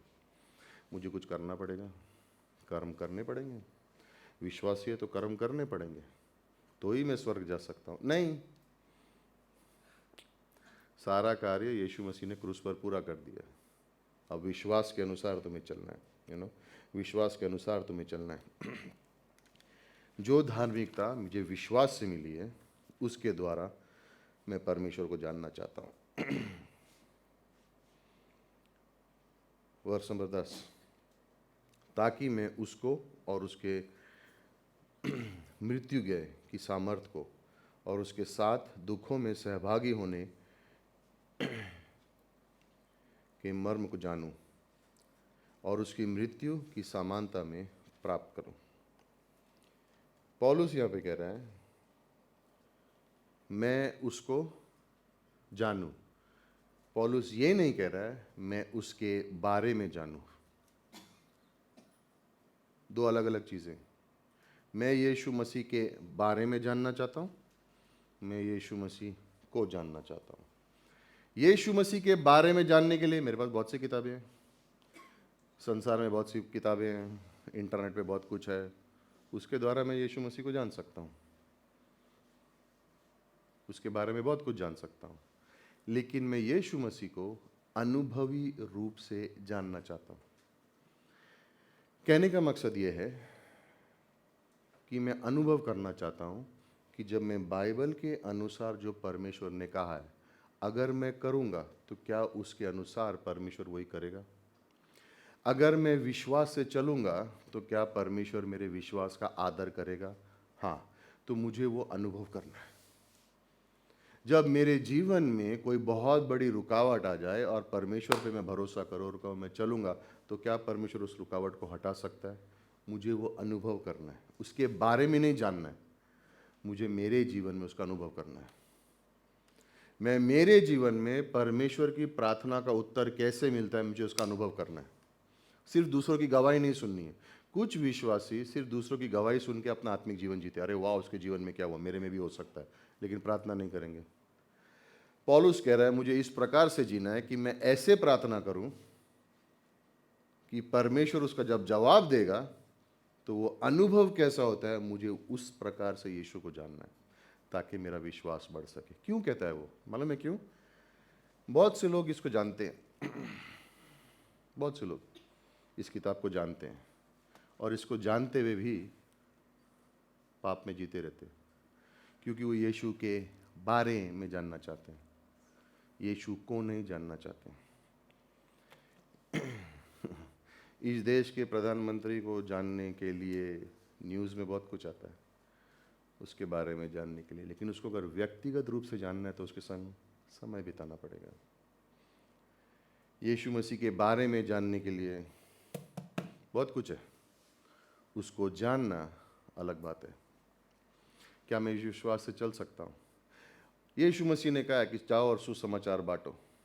तो जब मैं जाके सुसमाचार बांटता हूँ, क्या मैं किसी के जीवन को बदलते हुए मैंने अनुभव किया है? किसी जीवन को देखा है कि उसका जीवन बदल गया है? कि यीशु मसीह ने कहा विश्वास से प्रार्थना करो तो मैं उत्तर दूंगा, तो क्या मैंने अपने जीवन में विश्वास से प्रार्थना करके उस उत्तर का अनुभव देखा है? हाँ, ये पौलुस कह रहा है, मैं वो सामर्थ्य को जानना चाहता हूँ, मैं उसके बारे में जानना चाहता हूँ, मैं एक अनुभव की तरह यीशु मसीह का सहभागी बनना चाहता हूँ। सहभागी बनने का मतलब है जॉइंट पार्टनर। जो यीशु मसीह के संग हुआ और जो यीशु मसीह कर रहा है, मैं उसके साथ हूँ, और ये हमारी पार्टनरशिप टूटने वाली नहीं है, ये हमारी संगति है। जो उसने अपने वचन में मेरे बारे में लिखा है, जो उसने अपने वचन में अपने बारे में लिखा है, संसार के बारे में लिखा है, वादों के बारे में लिखा है, प्रार्थना के बारे में लिखा है, क्या मैं उसे जानना चाहता हूँ? मैं उसके संग सहभागी होके उसको जानना चाहता हूँ। नहीं तो क्या होगा, अगर मैं सिर्फ यीशु के बारे में जानूंगा तो मेरी आत्मिकता बहुत कमज़ोर रहेगी। कोई प्रार्थना करने के लिए बोलते नहीं नहीं तू कर लेना, मुझको नहीं आती प्रार्थना करने के लिए। कोई बोलेगा वचन से कुछ शेयर कर, नहीं नहीं मुझे नहीं आता, तू कर लेना। मैं यीशु मसीह के बारे में जानता हूँ, लेकिन मैं यीशु मसीह को व्यक्तिगत रूप से जानना चाहता हूँ, मैं उसका सामर्थ्य का अनुभव करना चाहता हूँ। क्यों? हमारा जीवन बाहरी रूप से बहुत आसान है बदलने के लिए, राइट? हमारा जीवन बाहरी रूप से बदलने के लिए बहुत आसान है। आज मैं यहाँ हूँ, अगले संडे मुझे दिखाना है कि मैं बहुत आत्मिक हूँ, तो मैं अच्छा सा चेहरा लेके आ सकता हूँ, मैं हाथ उठा के गा सकता हूँ, और यहाँ से निकलने के बाद पाप में जी सकता हूँ। लेकिन अंदर सब लोगों को दिख रहा है कि मैं बदल गया हूँ, बट एक्चुअली बदला नहीं हूँ। पौलुस कह रहा है जब मैं मसीह को जानूंगा तो वो मुझे अंदर से बदलेगा। बाहर से बहुत लोग अपने आप को बदल सकते हैं, दिखावा बहुत लोग कर सकते हैं। मैं आज सुबह रैप सेशन में बोल रहा था, हम सब बहुत अच्छे एक्टर हैं, हम सब बहुत अच्छे एक्टर हैं। स्टेज पे खड़ा कर दो, अच्छे से अच्छे एक्टर को हम लोग हरा देंगे। क्यों? पापी स्वभाव है, लेकिन पर्दे के पीछे जीवन कुछ और है। इसलिए पौलुस कहता है कि हम कपटी हैं, हम मुखौटा पहनते हैं कभी कभी पापी स्वभाव की वजह से, और इसलिए हम यीशु को जान नहीं सकते। पौलुस कहता है ताकि मैं उसे जान सकूं, मुझे उसका अनुभव करना है, मुझे उसकी असलियत को देखना है, मुझे उसके सामर्थ्य को जानना है, उसको अनुभव करना है मेरे जीवन में कि किस प्रकार से यीशु मसीह मेरे जीवन में जो लाल समुद्र जैसा है उसको दो कर देगा। मैं यीशु मसीह के जीवन के द्वारा इस तरह से देखना चाहता हूं कि मेरे जीवन में जो चीज़ की कमी है, परमेश्वर 40 साल तक स्वर्ग से उसको देता रहेगा। मैं उसका अनुभव करना चाहता हूं, और उसके लिए अगर मुझे यीशु को जानने के लिए मेरी सारी बातों को हानि समझना है तो ठीक है, क्योंकि मैं यीशु को जान जाऊंगा, ताकि मैं यीशु को जान सकता हूं, यू नो। और सहभागी होने का मतलब क्या है? क्या मेरा दिल उन बातों पे टूटता है जिसको यीशु मसीह देख के टूटता है? कहने का मकसद क्या है? यीशु मसीह यरूशलेम की ओर आए, और यरूशलेम की ओर आके उन्होंने देखा और उन्होंने कहा ये देखो लोग बिना चरवाहे के, और उनको देखकर वो रोने लगा। ये भीड़ है, बिना चरवाहे के घूम रहे हैं, इन्हें चरवाहे की ज़रूरत है। और उनको देख के वो रो रहा था, उसका दिल टूट गया था। क्या मेरा दिल उसकी तरह टूट सकता है? या मेरा दिल उस प्रकार से है कि जैसा हो वैसा चल रहा है, चलने दो? जिन बातों से यीशु मसीह का दिल टूटता है, क्या उन बातों से मेरा दिल टूटता है? यहाँ पे पौलुस उसी के बारे में कहने की कोशिश कर रहा है। किन बातों से दिल टूट सकता है यीशु मसीह का, यू नो? क्या अगर यीशु मसीह संसार में पाप होता हुआ देख रहे हैं तो क्या उनका दिल टूट रहा है? क्या मेरा दिल टूटता है जब मैं पाप को होते हुए देखता हूँ? आपको लगता है जब यीशु मसीह आज स्वर्ग में बैठ के बेविचार कहीं पर हो रहा है तो उसको देख के उनका दिल टूट रहा होगा? हाँ, क्या मेरा दिल टूटता है? आज यीशु मसीह देख रहे कि लोग नर्क जा रहे हैं, क्या उसका दिल टूट रहा होगा उसको देखकर? क्या मेरा दिल टूटता है? क्या मैं बोलता हूँ मरने दो, विश्वास नहीं किया तो ऐसा ही होता है लोगों के साथ? या मेरा दिल इस प्रकार से है कि मैं टीवी पे कुछ चल रहा है और गंदे गंदे जोक वो लोग बोल रहे हैं, डबल मीनिंग के जोक बोल रहे हैं, उनके वो लोग हंस रहे हैं और मैं भी हंस रहा हूँ आपको लगता है वो सब देखकर यीशु मसीह खुश हो रहा होगा? क्या मेरा दिल उन चीज़ों को देखकर फ़ोन पे खुश होता है जब अकेले में मैं बैठ के रील देख रहा हूँ और कह रहा हूँ वाह चलो कोई नहीं देख रहा, कम से कम मैं तो देख रहा हूँ, इससे मुझे अच्छा लग रहा है देख के? क्या लगता है यीशु मसीह अगर आपको उस समय पे यीशु मसीह आपके साथ होता तो उसका दिल टूटता कि आप ये सब देख रहे हो? सहभागिता का मतलब यह है कि जो बातें उसे अच्छी लगती है मुझे अच्छी लगती है, जो बातें उसे बुरी लगती है वो मुझे बुरी लगती हैं। अगर नहीं है तो फिर हमारी सहभागिता नहीं है, फिर तो हम एक्टर हैं।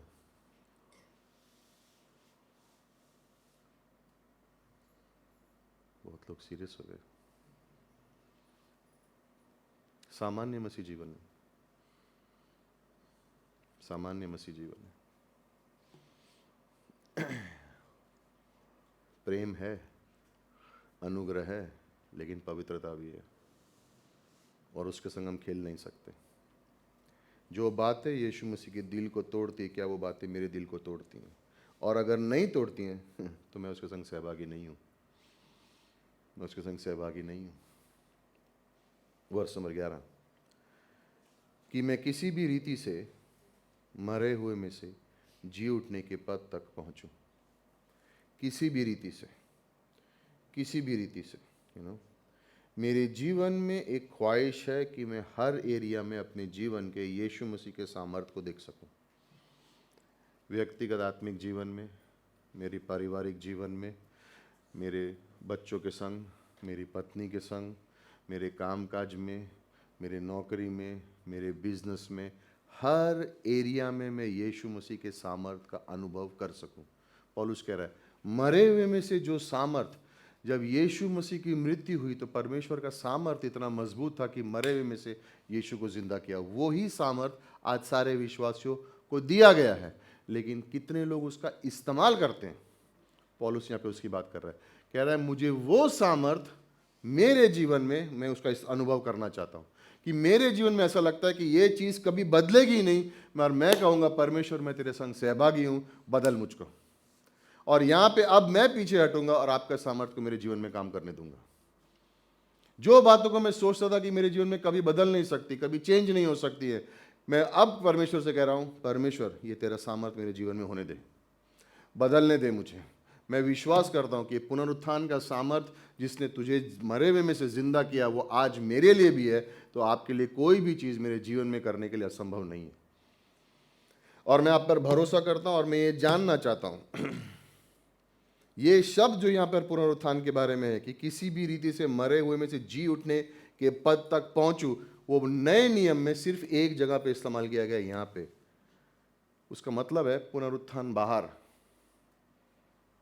Resurrection out. यूनानी में कहने का मतलब है पुनरुत्थान का सामर्थ्य बाहर निकले। मैं कोई जीवन में किसी चीज़ से परेशानी से लड़ रहा हूँ, मुझसे नहीं हो रहा है, लेकिन जब मैं परमेश्वर को समर्पित करता हूँ, उसका सामर्थ्य उस चीज़ को बदल देता है मेरे जीवन में, और मैं कहता हूँ ये मुझसे नहीं हुआ, उसके सामर्थ्य की वजह से हुआ। और लोग देख के बोलते हैं तुझे नहीं कर पाया, ये कैसे बदला?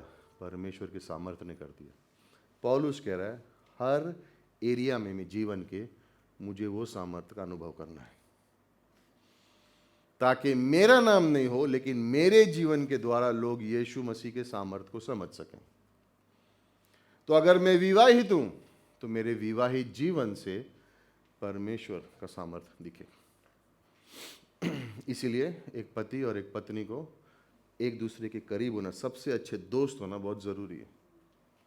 अगर हस्बैंड और वाइफ सबसे अच्छे दोस्त नहीं है, और पति बोलेगा मेरी पत्नी सबसे अच्छी दोस्त नहीं है मेरी, लेकिन मेरा कोई और यीशु मसीह के सामर्थ्य का जीवन नहीं दिखेगा। तो मैं कोई एरिया में बहुत अच्छा हो सकता हूं, लेकिन मेरे घर के एरिया में उल्टा है। दूसरों के बच्चों में मैं निवेश कर सकता हूं, मेरे बच्चों में मैं निवेश नहीं करता हूं, यीशु मसीह का सामर्थ्य नहीं दिखेगा। पौलुस कह रहा है चाहे वो मेरी विवाहित जीवन हो, चाहे वो मेरा घर का जीवन हो, चाहे वो मेरी सेवकाई हो, चाहे मैं सिंगल हूं, मेरे जीवन से वो सामर्थ्य दिखे जिससे लोग बोले ये यीशु मसीह के द्वारा ही हो सकता है। और इसलिए जब अगर मैं जैसे कहने का मकसद ये है कि अगर कोई सिंगल है तो अपना जीवन उस पवित्रता से जियो ताकि तुम्हारे जीवन से यीशु मसीह प्रदर्शित हो, तुम नहीं। और सही व्यक्ति के आने का इंतजार करो, जल्दबाजी में मत रहो, इसको पकड़ ये मेरे लिए वो मेरे लिए, इसके लिए उससे बात मत कर, तो ये मेरा है ये वो मेरा। जल्दबाजी में मत रहो। सही व्यक्ति के संग 10 साल जीना बेटर है गलत व्यक्ति के संग 40 साल जीने से। राइट? सब माता पिता खुश है, सबके बच्चे बोल रहे हैं क्या बोल रहा है। सही व्यक्ति के संग 10 साल जीना बेहतर है गलत व्यक्ति के संग 40 साल जीने से।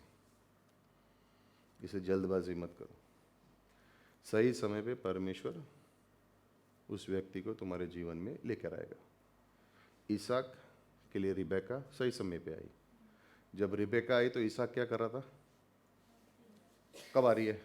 नहीं, वो अपनी किताब लेकर खेतों में बैठ के परमेश्वर की आराधना कर रहा था और परमेश्वर ने सही व्यक्ति को भेज दिया।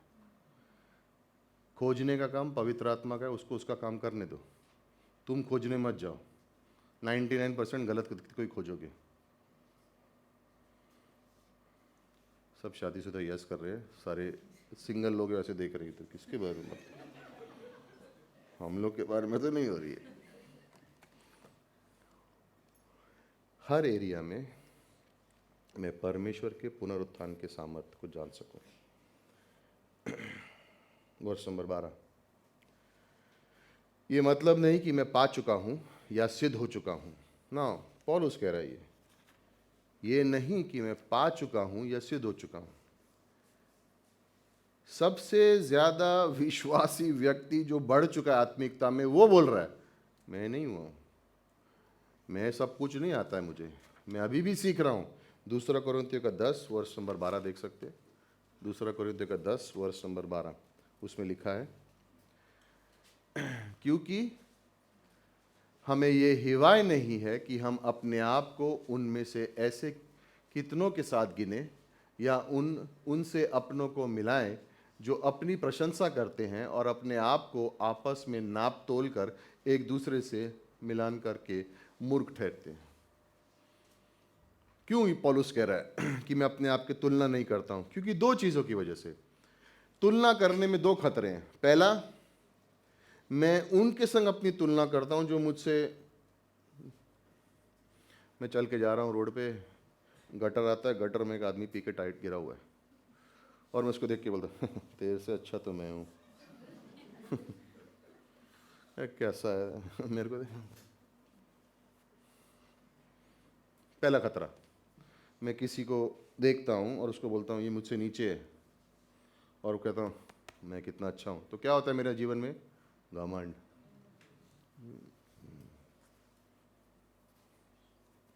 मैं सबसे अच्छा हूं। तुम लोग में से किसने टाई पहनी?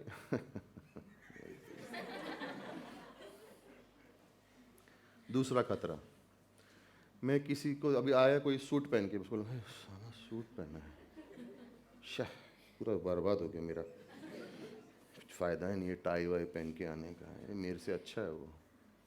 निराश हो गया हूँ। तुलना करने के दो खतरे हैं, एक घमंड आ सकता है, दूसरा मैं निराश हो सकता हूँ। और मालूम है हम लोग अपनी तुलना किससे करते हैं? ज़्यादातर उन लोगों से जो हमसे थोड़ा नीचे होते हैं। हम लोग सबकी वही आदत है, हम लोग सब उनके संग तुलना करते हैं जो हमसे थोड़ा नीचे। उनको जब तू मेरे लेवल पे आएगा ना तब तुझे पता चलेगा। परमेश्वर कह रहा है घमंड से संभाल के रहो, घमंड से संभाल के रहो। पौलुस इतनी सेवा की, इतने कलीसिया स्थापना की, और वो कह रहा है अभी तो मैंने मसीह को जानना शुरू किया है, अभी 25 साल हो गए मुझे उसकी सेवा करते, अभी तो मैं उसको जानना शुरू किया है। और वो कह रहा है यही भूख हर विश्वासी में होनी चाहिए। मैं 25 साल से विश्वासी हूं, तो क्या कर लिया? क्या वो भूख आज भी है? क्या वो चाहत आज भी है कि मैं मसीह को जान सकूं? अगर वो नहीं है तो 25 साल क्या 50 साल हो गए विश्वासी, कुछ फायदा नहीं है। अगर मैं 25 साल से यीशु मसीह के पीछे चल रहा हूं लेकिन आज भी मेरे जीवन में वो भूख होनी जरूरी है कि मैं उसको जान सकूं। अगर पौलुस के जीवन में भूख थी तो मैं फिर कौन हूं? और इसलिए हम अपने आप की तुलना नहीं करते हैं, क्योंकि एक दिन मैं किसी के संग तुलना कर रहा हूं और उसको मैं नीचा दिखाने की कोशिश कर रहा हूं, अगले दिन कोई मुझसे बेहतर आएगा और मैं उसको देख के निराश हो जाऊंगा, बोलूंगा हाय मेरा जीवन तो बर्बाद हो गया, इतना मैंने कुछ किया लेकिन ये तो मेरे से आगे निकल गया। तुलना नहीं करना है। क्यों? ताकि मैं उसे जान सकूं, ताकि मैं उसे जान सकूं। यदि वर्ष नंबर 12 में मैं नहीं कहता हूं कि मैं पा चुका हूं या सिद्ध हो चुका हूं, पर उस पदार्थ को पकड़ने के लिए दौड़ा चला जाता हूं, दौड़ा चला जाता हूं। कहने का मकसद क्या है? वो कह रहा है मेरे जीवन में एक दिशा है, मैंने निर्णय कर लिया है कि मैं यीशु के पीछे चलने वाला हूं। जब घोड़ों को रेस में दौड़ाते हैं ना, तो उनके कानों की, आंखों के यहाँ पे ऐसे लगा देते पट्टी, ताकि वो लोग यहाँ वहाँ देख नहीं सके। तो घोड़ा भी दौड़ते हुए बोलेगा कौन आ रहा है मेरे पीछे, उसके नज़र में सिर्फ एंड दिखेगा।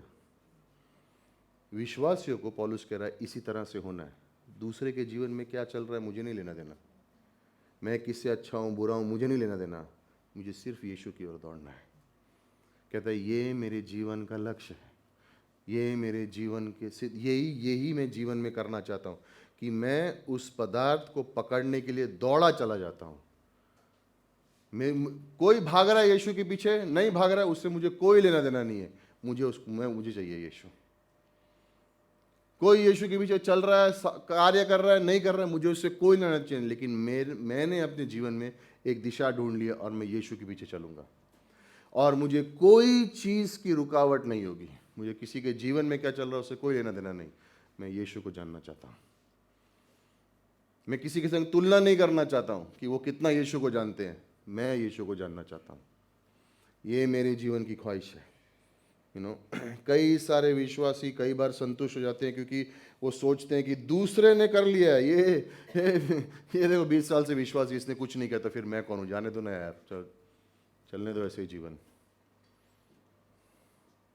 किसी ने पहुंचा है नहीं पहुंचा वो परमेश्वर खुद जवाब देगा, मैं यीशु के पीछे चलूंगा। मालूम है आज संदेश सुन के क्या होने वाला है? हिंदी में अकाउंटेबल को क्या बोलते हैं? हाँ नहीं, अकाउंट्स नहीं रे, अकाउंटेबल। हाँ I also don't. Okay, simple. आज तुमने वचन को सुन लिया, इसके बाद ये वचन सुनोगे पढ़ोगे पता नहीं, लेकिन जिस दिन परमेश्वर के सामने खड़े होगे,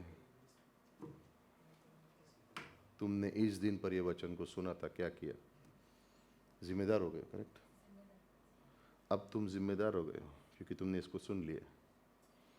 अब तुम कल को नहीं कह सकते मुझे थोड़ी पता था ऐसे चल रहा, मुझे थोड़ी पता था, मैं तो दूसरों को देख रहा था, तो पास्टर लोग तो, ये लोग तो इतना पढ़ते फिर भी देखो ऐसे जीवन। मेरे बाजू वाला तो मेरे को विश्वास में लेके आया लेकिन खुद बराबर से नहीं चल रहा है, तो मैं क्यों चलूं? मेरा पति नहीं चल रहा तो मैं क्यों चलूं? मेरी पत्नी नहीं चल रही तो मैं क्यों चलूं? मेरी सहेली नहीं चल रही तो मैं क्यों चलूं? हम लोग दोनों बैक स्लाइड करेंगे साथ में, हम लोग दोनों पीछे मुड़ेंगे साथ में, वो नहीं कर रहा तो मैं क्यों करूं? पौलुस कह रहा है मुझे किसी से कुछ लेना देना नहीं है, मुझे यीशु चाहिए। कोई चले या ना चले वो उनके और परमेश्वर के बीच में, लेकिन मेरे जीवन के लिए अब मैं यीशु मसीह को अकाउंटेबल हूँ, क्योंकि एक दिन मुझे मेरा हिसाब मेरे जीवन का मेरे स्वामी को देना है। और उसने मुझे ये जीवन दिया है, उसने मुझे वचन दिया है, उसने मुझे कलीसिया दिया है, उसने मुझे सामर्थ दिया है, पुनरुत्थान का सामर्थ दिया, उसने मुझे मन दिया, उसने मुझे पैर दिए, हाथ दिए, मुंह दिए, सांस दिए, इन सब का लेखा देखा एक दिन मुझे उसे देना है। और उस दिन मैं उसके सामने खड़ा होकर उसको नहीं बोल सकता हूँ, लेकिन उसने फॉलो नहीं किया ना, उसको भी तो बोलो। अरे लेकिन वो भी तो नहीं चला। आपको मालूम है चर्च में कितनी पॉलिटिक्स हो रही थी, ये लोग फिर भी मेरे पीछे पड़े हुए थे। परमेश्वर कहेगा मुझे उससे कोई लेना देना नहीं है। सारदीस की कलीसिया से परमेश्वर कहता है, सारदीस की कलीसिया से परमेश्वर कहता है तेरा नाम है लेकिन तू मरा हुआ है। सारदीस की कलीसिया का बहुत नाम था, परमेश्वर कह रहा है तू भारी रूप से, तेरा बहुत नाम फैल चुका है, अंदर से तू मरा हुआ है। लेओदीसिया की कलीसिया को कहा कितना धन है तेरे पास लेकिन तू दुष्ट है। और स्मरना के कलीसिया के पास कुछ नहीं था और उसने कहा तू जीवित है।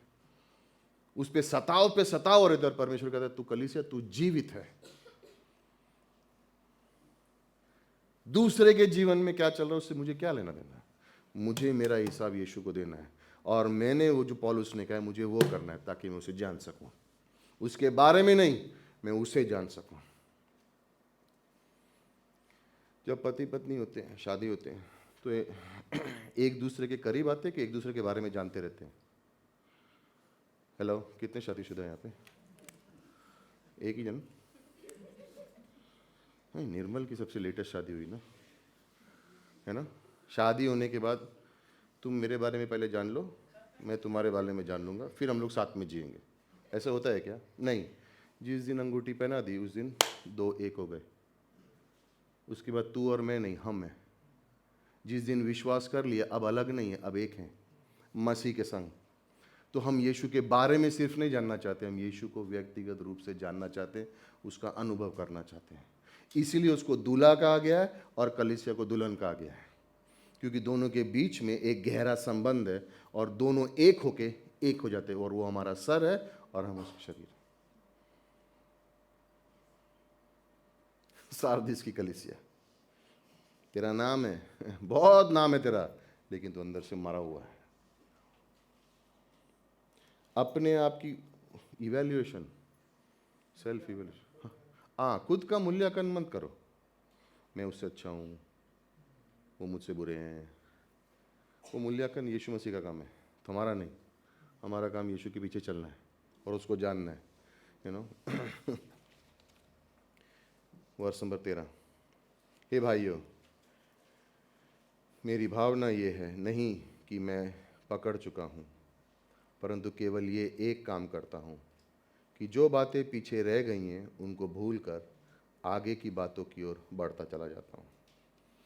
एक बात ज़रूरी है, एक बात ज़रूरी है, याद है मरकुस 10 में यीशु मसीह ने उस याजक से क्या, उस लड़के से क्या कहा? एक चीज़ ज़रूरी है, सब कुछ छोड़ मेरे पीछे हो ले। लूका 10 में मार्था से कहा, एक चीज़ ज़रूरी है जो तेरी बहन ने चुनी है, वो मेरे कदमों पर बैठ के वचनों को सुन रही है। यूहन्ना 9 में उस अंधे ने कहा, वो कौन है मैं जानता नहीं, लेकिन एक जानता हूँ कि पहले मैं अंधा था, अब मैं देख सकता हूँ। भजन संहिता 27 में दाऊद कहता है, एक चीज़ मैं चाहता हूँ कि परमेश्वर के भवन में रहूँ और उसकी आराधना करूँ, उसको जान सकूँ। एक चीज़ की ज़रूरत है, और एक सही निर्णय लेने से बाकी सारा जीवन सही हो सकता है, और वो एक निर्णय है कि मैं यीशु को जान सकूँ। 100 चीज़ें करने की कोशिश मत करो, ये भी करूँगा, वो भी करूँगा, वो भी करूँगा, वो भी करूँगा, वो भी करूँगा, वो भी करूँगा, फिर यीशु को जानूंगा। नहीं, परमेश्वर कह रहा है एक चीज़ पे ध्यान लगाओ कि तुम मुझे जान सको, बाकी सारी चीज़ें तुम्हें समझ आ जाएंगी। जब यीशु मसीह इस धरती पर थे तो उनकी नज़र में क्या चीज़ थी? क्रूस। सारी चीज़ें हो रही थी, लेकिन उन्होंने कहा अंत में मुझे क्रूस पर जाना है, और उनका ध्यान उस एक चीज़ से कभी हटा नहीं। शिष्यों ने कहा, कहाँ क्रूस पर जा रहे हो? मेरे पीछे ओले शैतान। फरीसियों ने कहा, इसको क्रूस पर चढ़ा दो। उसने कहा, वही तो, इसके लिए तो आया हूं। उसका ध्यान कभी क्रूस से हिला नहीं, और वो विश्वासियों से भी आज यही कह रहा है पौलुस, एक चीज को ध्यान लगा के रखो कि तुम उसके पीछे चलो और उसको जानो। 23 साल का युवक था अमेरिका में। उसका परिवार अमेरिका के दूध और दूध के पदार्थों को देने में कंपनी, उनकी नंबर 1 कंपनी थी, और वो अकेला वारिस था। कॉलेज से निकला और सबको लगा अब अपने माता पिता के बिजनेस में लग जाएगा, दूध का इतना बड़ा कार्य है इनका, ये सारा चलाएगा उसे। और उसने कहा नहीं, मुझे परमेश्वर की सेवा करनी है। उसने अपनी बाइबल उठाई और कहा, मैं इंडिया जा रहा हूँ, मैं मिशनरी बनूंगा, मैं उसकी सेवा करूंगा। जहाज़ पे चढ़ा, आधे रास्ते में उसके दिमाग में बुखार आया और वो मर गया। भारत पहुंचा भी नहीं वो, 23 साल की उम्र में। सब कुछ था उसके पास, उसका परिवार बोर्डन परिवार। इंटरनेट पे गूगल करके देखोगे तो पदार्थ, दूध के पदार्थों में सबसे बड़ी कंपनी थी उस समय में। और उसका अकेला वारिस ने कहा, नहीं, मुझे ये सब नहीं चाहिए, मैं यीशु मसीह के पीछे चलूँगा। और अपने मिशन फील्ड तक पहुंचा भी नहीं वो, आधे रास्ते में मर गया।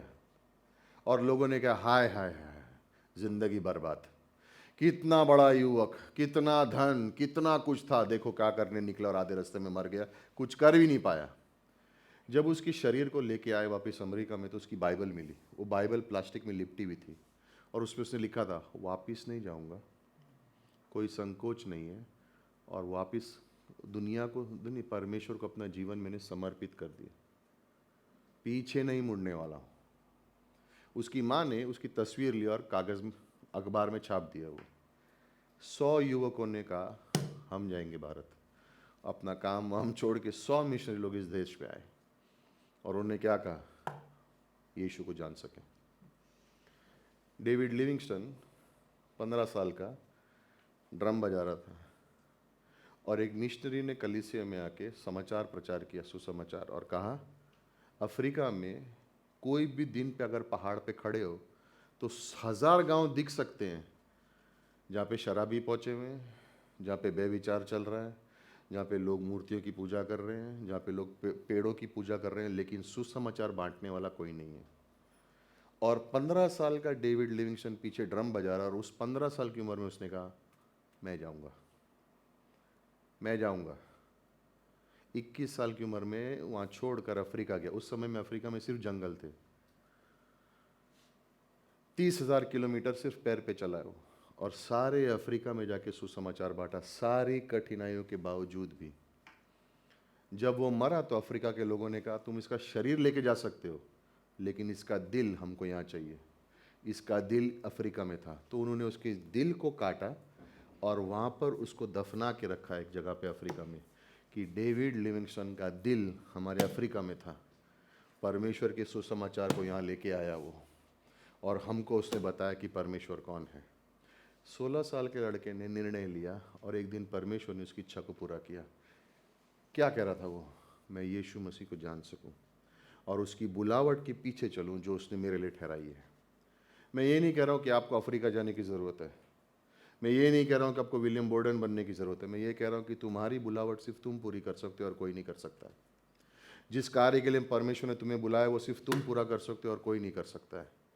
और जिस दिन तुमने निर्णय लिया कि मैं यीशु को जानना चाहता हूँ, उस दिन परमेश्वर भी तुम्हारे जीवन के अंदर वही करेगा जो उसने दूसरों के संग किया। अपनी दिशा को जानो कि तुमको कहाँ जाना है और उस पर ध्यान लगाओ, और परमेश्वर कहता है उन सारी बातों को पूरा करूँगा। यहाँ पे यीशु, यहाँ पे एक चीज़ इंपॉर्टेंट है, उसने कहा पिछली बीती हुई बातों को भूल कर। जानते हैं लोग आगे बढ़ने के लिए कौन सी रुकावटें उनको रोकती हैं? संदेश की शुरुआत में हमने कहा था लोग पीछे ज़्यादा ध्यान देते हैं। किन बातों पर ध्यान देते हैं? ग्लानि पर, अरे मैंने पाप किया तो परमेश्वर मेरा कैसा इस्तेमाल करेगा।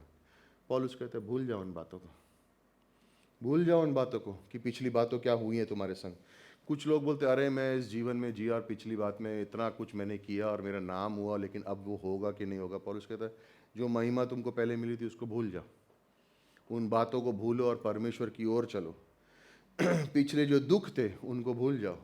कुछ लोग अपने दुखों को भूल नहीं सकते हैं और वो दुख उनको पकड़ के रखा हुआ, और इसलिए परमेश्वर की ओर आगे बढ़ नहीं सकते, क्योंकि जब भी आगे बढ़ते हैं पीछे मुड़ के उन दुखों को देखते हैं। कुछ लोग अपनी संपत्ति को भूल नहीं सकते हैं, अपने कैरियर को भूल नहीं सकते, और जब भी यीशु के पास जाना चाहते हैं तो उनकी रुकावट पीछे आ जाती है। पौलुस कह रहा है यहाँ पे बीती हुई शिकायतों को भूल जाओ।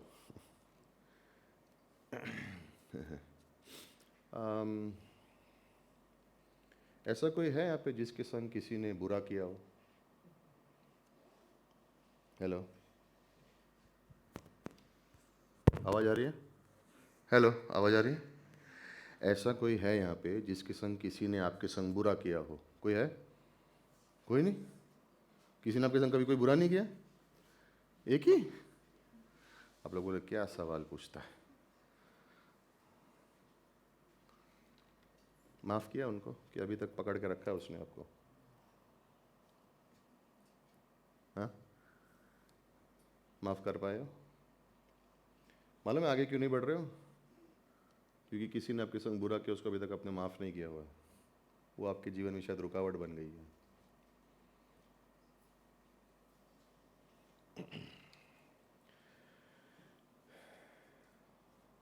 दो what do you call Monks, Buddhist Monks, दो, हाँ, दो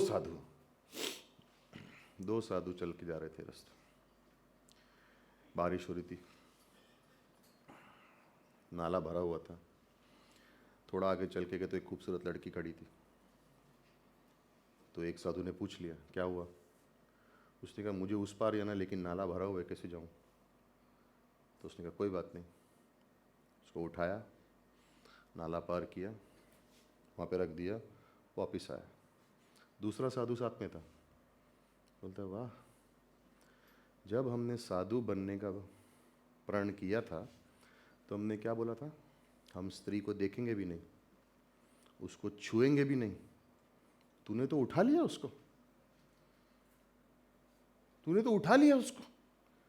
तो पहले वाले ने कहा देख भाई, मैं तो उठा के उसको वहाँ रख के आया हूँ, तू अपने मन में क्यों पकड़ के बैठा है उसको? मैं तो उसको उतार दिया, लेकिन तेरे मन में अभी तक क्यों पड़ी हुई है वो? क्या ऐसी कोई चीज़ तुम्हारे मन में अभी तक पड़ी है जो बीत चुकी है लेकिन तुम अभी तक उसको छोड़ नहीं पाए हो? शायद वही चीज़ तुम्हें यीशु को जानने के लिए रुकावट बनी हुई है। दफना दो उसे, भूल जाओ उसको, माफ़ कर दो उस व्यक्ति को, आगे बढ़ो। पिछली बातों को भूलना ज़रूरी है। जब तक पिछली बातों को नहीं भूलोगे, आगे चलने के टाइम पे हर बार वो बात आपको पीछे खींच लेगी। जितनी बार जिस व्यक्ति को आपने माफ़ नहीं किया है, जितनी बार आगे बढ़ने जाओगे वो तुम्हारे सामने आ जाएगा। तुम बोलोगे फिर से आ गया मेरे सामने, फिर पुरानी बातें याद आ गई। जाने दो। मैंने माफ़ किया लेकिन उसने जवाब नहीं दिया, तुमने माफ़ कर दिया, बात खत्म। माफ़ करने का मतलब नहीं कि उसे हाथ में गले डाल के पिकनिक जाना पड़ेगा। माफ़ कर दिया मतलब माफ़ कर दिया, आगे बढ़ो। वो जवाब ना दे, वो उसका प्रॉब्लम है। माफ़ नहीं करने वाला मतलब मालूम है क्या है? तुम जहर पियो और उम्मीद करो कि वो मरेगा। अगर तुम किसी को माफ़ नहीं करते तो एक्चुअली तुम्हारे जीवन में यही हो रहा है। तुम जहर पी रहे हो और तुम बोल रहे हो मार मार, उसको कुछ नहीं हो रहा है, तुम मर रहे हो। यीशु मसीह तुम्हारे पापों को याद करता है? कर सकता है ना? याद दिलाता है? कभी आता है यीशु मसीह बोलने के लिए देख तूने क्या किया था? नहीं, वो क्या कहता है? तू मुझ में है, मैं तुझ में हूँ, हम एक हैं। उसे तुम्हें स्वीकार कर लिए, माफ़ कर दो, जाने दो। कलीसिया के संग भी वही खतरा है। अगर हम बार बार पीछे मुड़ के देखते रहे हमारे संग क्या हुआ, हम कैसे थे, कहाँ पे थे, अब देखो, आगे नहीं बढ़ पाएंगे। हमें ध्यान लगाना है और एक चीज़ की ओर चलना है। किन चीज़ों पे ध्यान लगाना है? यीशु मसीह पर, यीशु मसीह पर ध्यान लगाना है। गलातियों का 2 वर्ष नंबर 20। क्या हमने किया है? हमने वचन साथ में पढ़ा है कभी? गलेशियंस 2:20 पढ़ा कि नहीं पढ़ा है? क्या हमने ये वचन साथ में कभी पढ़ा है? नहीं। तो पढ़ो फिर, चलो। गलातियों का 2 वर्ष नंबर 20 है। स्क्रीन के ऊपर मत डालो, अच्छा डालो डालो, ठीक है। सब लोग, हम लोग, मैं यीशु मसीह को जानना चाहता हूँ लेकिन बाइबल लेके नहीं। मैं घर से बाहर बाइबल लेके निकलूंगा, लोग बोलेंगे ये तो देखो फादर बन गया। तो ऑफिस बैग लेके मत जाओ, कपड़े पहन के क्यों जा रहे हो? ऐसे ही जाओ। ऑफिस जा रहा हूँ, लोग बोलेंगे कपड़े पहन के आया, अरे चर्च है लेकिन बाइबल क्या को दिखाने का अपने पास बाइबल है? तो लोग क्या क्या बोलेंगे बाइबल लेके चलेंगे तो। चलो साथ में पढ़ो, गलातियों का 2:20। हेलो, जोर से पढ़ो।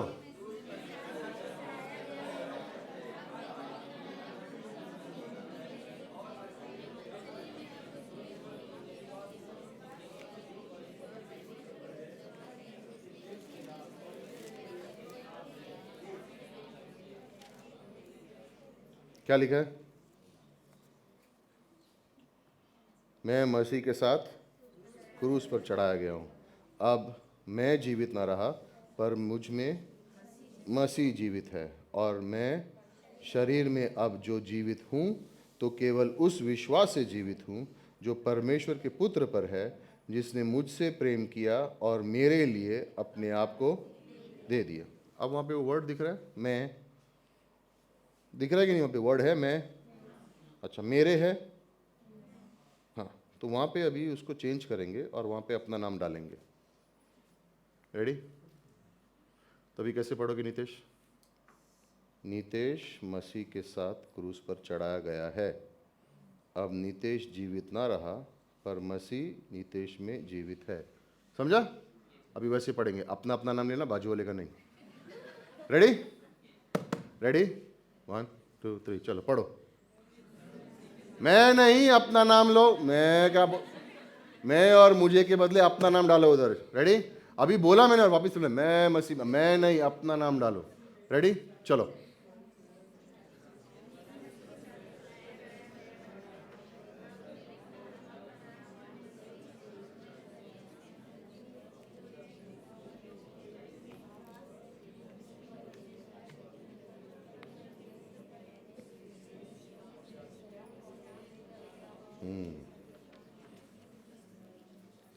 अपने सामर्थ्य जीने की कोशिश मत करो, मसीह तुम्हें सामर्थ्य देता है। आज तुम जीवित हो उसकी वजह से, आज तुम्हारे अंदर ताकत है सेवा करने की तो उसकी वजह से, जीवन कुछ प्राप्त करना चाहते हो उसकी वजह से ही होगा। और कहने के लिए ख्वाहिश ये है तो वर्ष नंबर 7, परंतु जो जो बातें मेरे लिए लाभ थीं उन्हीं को मैंने मसीह के कारण हानि समझा है। वर्ष नंबर 13, कि पिछली बातों को भूलकर आगे की बातों की ओर बढ़ूं ताकि मैं मसीह को जान सकूं। यीशु मसीह पर ध्यान दो, तुम्हारी बुलावट पर ध्यान दो, पिछली बातों को भूलकर ये सामर्थ्य में याद रखो कि वो मसीह है जिसने तुम्हें बुलाया है और उसी बातों को पूरा करेगा। आइए प्रार्थना करेंगे। परमेश्वर धन्यवाद देते हैं इस समय के लिए कि काश हमारी भी यही ख्वाहिश है प्रभु कि हम तुझ में बने रहें और हम तुझको जान सकें और तेरे उस सामर्थ्य को जान सकें जिसके द्वारा तूने हमें बुलाया है। धन्यवाद देते हैं आज के इस समय के लिए, और यही ख्वाहिश हमारी भी रहे कि मैं तुझे जान सकूं। यही ख्वाहिश हमारी भी बनी रहे, यही इच्छा हमारे मन में भी बनी रहे कि मैं तुझे जान सकूं। जो भी बातें मेरे लिए मुनाफे की थी उनको मैं हानि समझता हूँ ताकि मैं यीशु मसीह को जान सकूं। जो भी बातें मेरे फ़ायदे के लिए थी मैं उनको हानि समझता हूँ ताकि मैं यीशु मसीह को जान सकूं। बीता हुआ कल, लोगों की समस्याएं, लोगों के संग तुलना करना, लोगों को ऊंचा या नीचा समझना, उन सारी बातों को छोड़कर मैं एक चीज़ पे ध्यान लगा सकता हूँ ताकि मैं तुझे जान सकूं और तेरे उस पुनरुत्थान के सामर्थ्य को जिससे मैं जीत प्राप्त कर सकूं। धन्यवाद परमेश्वर, धन्यवाद। आज हमने जो वचन सुने हमारे जीवन में उन वचनों के अनुसार आप कार्य करना प्रभु, और उस सामर्थ्य को, पुनरुत्थान के सामर्थ्य को हम अपने जीवन में उसका अनुभव कर सकें। सिर्फ तेरे बारे में ना जाने लेकिन तुझे व्यक्तिगत रूप से जाने। सारा आदर महिमा तुझे देते हुए यीशु मसीह के नाम से मांगते हैं, आमीन।